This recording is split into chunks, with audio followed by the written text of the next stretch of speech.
Hello दोस्तों, exam preparation में मैं प्रियंका एक बार फिर से आप सभी का स्वागत करती हूँ। आज की क्लास में हम लोग गांधी जी के बारे में पढ़ने वाले हैं और उनके प्रारंभिक आंदोलन पढ़ेंगे। देखिए, यहाँ से प्रश्नों की संख्या बहुत ज़्यादा है, इसलिए आपको ये वीडियो कम्प्लीटली देखना है। एक एक पॉइंट या डेट जो भी हैं आंदोलन के, वो अच्छे से याद कर लीजिए। कुछ बच्चे न्यू होंगे इस चैनल पर तो मैं बता दूँ, ये क्लास डेली दोपहर 1 बजे आती है, जो कि जीएस सेक्शन आप कंप्लीट कर सकते हैं। यूपीपीएससी के किसी भी एग्ज़ाम की प्रिपरेशन कर रहे हैं, ये क्लास आपके लिए इम्पॉर्टेंट है। इसके साथ साथ मैं बता दूं, यूपी पीसीएसपी एग्ज़ाम के लिए रात को 9 बजे प्रीवियस ईयर क्वेश्चन सीरीज चल रही है, उसको भी साथ में फॉलो करते रहिए। तो चलिए, आज के हम जो टॉपिक को स्टार्ट करेंगे उसमें सबसे पहले हम गांधी जी के जीवन के बारे में जानेंगे कि गांधी जी का पूरा नाम क्या था। याद कर लीजिए, इनका पूरा नाम था मोहनदास करमचंद गांधी, और इन्हें और भी अन्य नाम से जाना जाता था, जैसे कि हम लोग अभी भी बोलते हैं बापू जी या फिर महात्मा जी। इन्हें राष्ट्रपिता कहकर भी पुकारते हैं। तो ये इनके अन्य नाम हो गए। अब इनके जन्म को याद कर लीजिए, इनका जन्म कब हुआ और कहाँ पर हुआ। तो इनका जन्म होता है 2 अक्टूबर 1869 में पोरबंदर, गुजरात में। स्थान भी आपको याद रखना है, क्योंकि जब स्टेटमेंट वाइज क्वेश्चन आते हैं तो आपको स्थान बदल कर दे देते हैं और वहाँ पर कन्फ्यूज़न हो जाता है। तो याद रखना है, गुजरात के पोरबंदर नामक स्थान पर इनका जन्म हुआ। इनकी प्रारंभिक शिक्षा हुई राजकोट में। यहाँ से भी प्रश्न पूछे गए हैं, इसलिए ये याद करना आपके लिए इम्पोर्टेंट है। तो प्रारंभिक शिक्षा इनकी होती राजकोट में। इनकी पत्नी का नाम था कस्तूरबा गांधी। इनके पिताजी, जिनका नाम था करमचंद गांधी, और ये पोरबंदर, वांकानेर और राजकोट राज्यों के दीवान हुआ करते थे। ये गांधी जी के जो पिता थे, इनको कबा नाम से भी जाना जाता था, कबा गांधी। माता का नाम था इनका पुतलीबाई। और बच्चे कौन कौन थे, उनके नाम याद कर लीजिए। हरीलाल थे, मणिलाल थे, रामदास थे और देवदास गांधी थे। इनकी मृत्यु होती है 30 जनवरी 1948 दिल्ली में, जिसके बारे में कौन नहीं जानता। समाधि इनकी बनी हुई है राजघाट, दिल्ली में। गांधी जी के जो राजनीतिक गुरु रहे वो गोपाल कृष्ण गोखले रहे। और इन्होंने, अब देखिए, अब इनका शुरू होता है जो आपके इम्पोर्टेंट फैक्ट्स हैं कि कब किस आंदोलन को शुरुआत किया इन्होंने, कौन सी संस्था की स्थापना की, ये सब अब शुरू हो रहा है। तो नटाल इंडियन कांग्रेस बहुत बार पूछा गया, इसकी स्थापना इन्होंने कब की और कहाँ पर की। तो गांधी जी जब दक्षिण अफ्रीका गए थे, वहाँ पर 1894 में इन्होंने नटाल इंडियन कांग्रेस की स्थापना की थी। और 1910 में गांधी जी ने यहीं पर टॉलस्टॉय फॉर्म की भी स्थापना की थी। तो आपको नटाल इंडियन कांग्रेस याद रखना है, टॉलस्टॉय फॉर्म याद रखना है। इसके अलावा फीनिक्स आश्रम भी याद रखना है, जो कि हम लोग आगे पढ़ने वाले हैं। महात्मा गांधी जी ने फीनिक्स आश्रम की स्थापना की थी। कब की थी? 1904 में की थी। तो डेट याद रखनी है सबसे पहले तो। और कहाँ पर की थी? तो दक्षिण अफ्रीका में डरबन नामक स्थान पर इन्होंने फीनिक्स आश्रम की स्थापना करी। और फीनिक्स आश्रम को 27 फरवरी 2000 को फिर से खोला गया है। फीनिक्स महात्मा गांधी द्वारा स्थापित प्रथम आश्रम था। तो ये क्या था? एक आश्रम था। जो पहला इनका आश्रम था वो दक्षिण अफ्रीका डरबन में खोला गया फीनिक्स आश्रम के नाम से, और इसको 27 फरवरी 2000 को दोबारा फिर से खोल दिया गया। अब बात करते हैं साबरमती आश्रम की। ये कहाँ पर है, इसको याद रखिए। ये गुजरात में है। तो साबरमती आश्रम भारत के गुजरात राज्य में अहमदाबाद जिले के प्रशासनिक केंद्र अहमदाबाद के समीप साबरमती नदी के किनारे स्थित है। सत्याग्रह आश्रम की स्थापना कब होती? सन 1915 में। और इसकी स्थापना 1915 में अहमदाबाद के कोशरब नामक स्थान पर महात्मा गांधी जी द्वारा हुई थी। सन 1917 में यह आश्रम साबरमती नदी के किनारे वर्तमान स्थान पर स्थानांतरित हुआ। तब से इसे साबरमती आश्रम कहने लगे।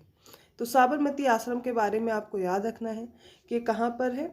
अहमदाबाद जिले में है, गुजरात के, जो कि आप देखेंगे साबरमती नदी के तट पर है। भितिहरवा आश्रम, अब इसके बारे में याद कर लीजिए। नील किसानों के लिए आंदोलन करने के लिए 27 अप्रैल 1917 को गांधी जी चंपारण के भितिहरवा गांव में पहुंचे थे। और यह आश्रम जो बना, ये बेतिया से 65 किलोमीटर है। वहाँ के मठ के बाबा राम नारायण दास ने गांधी जी को यह आश्रम के लिए ज़मीन उपलब्ध कराई थी, जिस पर 16 नवंबर 1917 को एक पाठशाला और एक कुटिया बनाई गई। इस तरह भितिहरवा आश्रम में आप देखेंगे स्थापना की जाती है गांधी जी द्वारा इस आश्रम की। फिर सेवाग्राम आश्रम याद करिए। सेवाग्राम आश्रम 1936 में गांधी जी द्वारा स्थापित अंतिम महत्वपूर्ण आश्रम है जो सेवाग्राम में स्थित है और यह महाराष्ट्र के नागपुर से 80 किलोमीटर की दूरी पर बना आश्रम है। तो ये कुछ आश्रम हमने पढ़े हैं। अब इनके बाद देखिए, इन्होंने कुछ अखबार निकाले। इसमें सबसे पहले इंडियन ओपिनियन को पढ़ना है। दक्षिण अफ्रीका में इन्होंने इंडियन ओपिनियन नामक अखबार निकाला। अब यह गुजराती, हिंदी, तमिल और अंग्रेजी में प्रकाशित होता था। लैंग्वेज भी याद रखनी है। सबसे पहले ये याद रखना है, इंडियन ओपिनियन किसका समाचार पत्र था? तो गांधी जी का था। कहाँ पर? दक्षिण अफ्रीका में। कौन कौन सी भाषा में प्रकाशित होता था? तो गुजराती, हिंदी, तमिल और अंग्रेजी। इस तरीके से आपको याद करना पड़ेगा। गांधी जी के बारे में अगला फैक्ट है कि इन्होंने लुई फिशर से कहा था, मैं सच्चा समाजवादी हूँ। मेरे समाजवाद का अर्थ है सर्वोदय, अर्थात समाजवाद के समर्थक रहे हैं गांधी जी। गांधी जी के समाजवाद में मार्क्सवाद की भी झलक मिलती है। ठीक है, ये आपको याद रखना है। 1893 में गांधी जी 24 वर्ष की उम्र में 1893 में एक गुजराती व्यापारी थे, दादा अब्दुल्ला। इनका मुकदमा लड़ने के लिए दक्षिण अफ्रीका डरबन गए थे। वह अफ्रीका में लगभग 21 वर्ष रहे। मतलब आपको ये ईयर्स भी याद रखने हैं, कितने साल अफ्रीका में रहे, कब गए थे। 24 वर्ष की उम्र में गए थे 1893 में, 21 वर्ष वहाँ पर रहे थे। भारत कब लौट के आए? 1915 में लौटे थे। अब उनके वापस आने के बाद सबसे पहला जो सत्याग्रह उनका रहा वो चंपारण सत्याग्रह रहा। महात्मा गांधी ने भारत के स्वतंत्रता संघर्ष के दौरान वर्ष 1917 में चंपारण, जो कि बिहार में है, वहां से सत्याग्रह प्रारंभ किया। यह गांधी जी का पहला सफल सत्याग्रह था जो कि भारत में हुआ। पुस्तक याद रखनी है, unto this last. Mahatma Gandhi ने अपने दक्षिण अफ्रीका प्रवास के दौरान जॉन रस्किन की जो पुस्तक थी अनटू दिस लास्ट, ये पढ़ी थी। और गांधी जी ने अपनी आत्मकथा में भी लिखा है कि इस पुस्तक ने उनके जीवन को परिवर्तित कर दिया था। गांधी जी थोरो, रस्किन और टॉलस्टॉय ऐसे धर्मनिरपेक्ष लेखकों से बहुत प्रभावित थे। इनकी विचारधारा ने गांधी जी को प्रभावित किया था, क्योंकि थोरो से इन्होंने सविनय अवज्ञा और करबंदी की प्रेरणा पाई थी। रस्किन से इन्होंने सीखा था कि शारीरिक परिश्रम का आदर करना चाहिए। और टॉलस्टॉय के प्रसिद्ध वाक्य से, जो कि ईश्वर का वास तुम्हारे भीतर, से काफ़ी प्रभावित हुए और उनके अहिंसक असहयोग का आधार बन गया। अब इनको याद रखना है कि कौन कौन से धर्मनिरपेक्ष लेखक थे जिनसे प्रभावित थे। इनके अलावा कोई भी नाम दिया जाता है तो आपको स्टेटमेंट पे ध्यान देना पड़ेगा। चंपारण, अहमदाबाद और खेड़ा आंदोलन। देखिए, चंपारण अभी हमने पढ़ा 1917 में हुआ। ठीक है, तो 1917 से 1918। अब 1918 में अहमदाबाद होता है, फिर खेड़ा सत्याग्रह होता है। तो तीनों के सीरियल आपको आ जाते हैं कि कौन सा पहले हुआ। चंपारण पहले होता है। तो 1917 से 1918 के आरंभ में गांधी जी ने 3 संघर्ष किए। चंपारण, जो कि बिहार में था, अहमदाबाद और खेड़ा दोनों गुजरात में थे, इसमें इन्होंने हिस्सा लिया था। चंपारण तथा खेड़ा आंदोलन किसानों का आंदोलन था, जबकि अहमदाबाद का आंदोलन क्या था? औद्योगिक मजदूरों का आंदोलन था।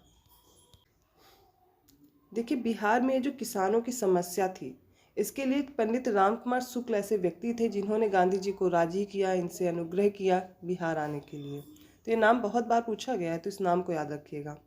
और इन्होंने चंपारण समस्या की जांच में गांधी जी के सहयोगियों में आचार्य JB कृपलानी, देखेंगे, ये शामिल थे। इनके साथ साथ डॉक्टर राजेंद्र प्रसाद थे, महादेव देसाई थे, CF एंड्रूज थे और डॉक्टर अनुग्रह नारायण सिंह, राजकिशोर प्रसाद, HS पोलाक इत्यादि शामिल थे। तो ये जो जांच समिति थी, इसमें जो गांधी जी के सहयोगी थे कौन कौन थे, उनके नाम देख लीजिएगा। खासकर आचार्य JB कृपलानी थे, डॉक्टर राजेंद्र प्रसाद थे, महादेव देसाई थे। तो ये कुछ नाम हैं, CF एंड्रूज भी थे। तो ये सब नाम याद रखिएगा। अब यहाँ पर देखेंगे, जो चंपारण सत्याग्रह हुआ उसमें NG रंगा ऐसे व्यक्ति थे जिन्होंने इसका विरोध किया था, और रविन्द्रनाथ टैगोर ऐसे थे जिन्होंने इनका सपोर्ट किया था। और इसी के दौरान इनको एक उपाधि मिलती है महात्मा की, जो किसके द्वारा दी गई? रविन्द्रनाथ टैगोर के द्वारा। 6 जुलाई 1944 को सुभाष चंद्र बोस ने आज़ाद हिंद रेडियो पर बोलते हुए गांधी जी को संबोधित किया था और भारत की स्वाधीनता का आखिरी युद्ध शुरू हो चुका है, ऐसा उन्होंने संबोधित करके कहा। और कहा, राष्ट्रपिता भारत की मुक्ति के इस पवित्र युद्ध में हम आपका आशीर्वाद और शुभकामनाएं चाहते हैं। तो महात्मा गांधी को सर्वप्रथम राष्ट्रपिता किसने कहकर पुकारा था, ये फैक्ट है, इसके लिए ही ये पूरा पॉइंट दिया गया है, कथन दिया गया है। तो सबसे पहले सुभाष चंद्र बोस ने कहा था। महात्मा गांधी ने विदेशी वस्त्रों को नष्ट करने को राष्ट्र के आत्मसम्मान से जोड़ते हुए कहा था कि विदेशी वस्त्रों की बर्बादी ही उनके साथ सर्वोत्तम व्यवहार है। गांधी जी ने जाति विहीन जो अछूत थे, इनकी दशा में सुधार करने के लिए कठोर संघर्ष किया। और गांधी जी कहते थे कि हरिजन सेवा मेरा जीवन श्वास है, इसलिए इसके बिना मैं एक क्षण भी जिंदा नहीं रह सकता। गांधी जी की मृत्यु पर पंडित जवाहरलाल नेहरू ने क्या कहा था, वो कथन याद रखना है। हमारे जीवन से प्रकाश चला गया है, हमारे चतुर्दिक अंधकार ही अंधकार है। मैं नहीं समझ पा रहा हूँ कि आपसे क्या कहूँ और कैसे कहूँ। राष्ट्रपिता जिन्हें हम प्यार से बापू कहते थे, हमारे बीच नहीं रहे। तो ये कुछ फैक्ट्स हमने राष्ट्रपिता के बारे में अर्थात महात्मा गांधी जी के बारे में जाने। अभी ये कंप्लीट नहीं है, लेकिन जो इम्पोर्टेंट फैक्ट गांधी जी से रिलेटेड है वो मैंने करा दिया है। और भारतीय स्वाधीनता संग्राम में हम लोग देखेंगे इनका और जो भी रोल रहा है, जिन भी आंदोलन में रोल रहा है, वो आगे एक एक करके हम लोग कवर भी करते रहते हैं। और मैं आगे आपको, जैसे कि स्वदेशी आंदोलन मैंने पढ़ाया, आगे हम लोग भारत छोड़ो आंदोलन पढ़ेंगे, गोलमेज सम्मेलन करा चुकी हूँ। ऐसे एक एक करके भारतीय स्वाधीनता संग्राम में जो इम्पोर्टेंट इंसिडेंट्स हैं वो मैं कराती जा रही हूँ। आई होप आपको ये वीडियो अच्छा लगा होगा। अगर वीडियो अच्छा लगा तो प्लीज़ लाइक कीजिए, चैनल को सब्सक्राइब कीजिए और लोगों को शेयर करते रहिए। और ऐसे ही और टॉपिक के साथ मैं मिलती हूँ नेक्स्ट सीरीज़ में। तब तक के लिए धन्यवाद।